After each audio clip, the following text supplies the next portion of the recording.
हे प्रभु, हे प्रभु, हे प्रभु, तुमेकम वरण्यम तुमेकम शरण्यम एकम जगत्कारणम विश्वरूपम।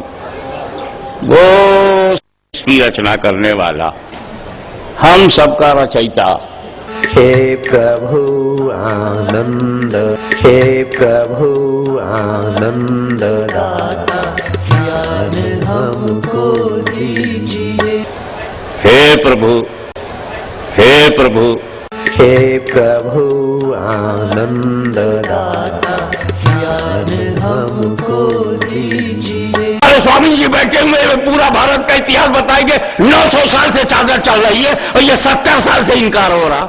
हमारी अपने सिलसिला कादरिया, चिश्तिया, सोहरवर्दिया, नक्शबंदिया, शरफिया, रिजविया, बरकातिया, ये सारे जितने हमारे रूहानी सिलसिले हैं, आध्यात्मिक आश्रम है, इनसे हमारा संबंध है, वो तो आप सुनते ही रहते हैं। ये पहला मौका है जब आप साधु संतों के भी वाणी सुनेंगे और आपके ज्ञान में बढ़ोतरी के साथ साथ विचारों, धर्मों, शास्त्रों का तुलनात्मक अध्ययन भी होता जाएगा और इस तरह आपकी ज्ञान राशि के संचित कोश में विकास ही विकास होता जाएगा और शब्दों का सही प्रयोग ही समाज को दर्पण देता है और दर्पण ही के सामने बंदा अर्पण होता है।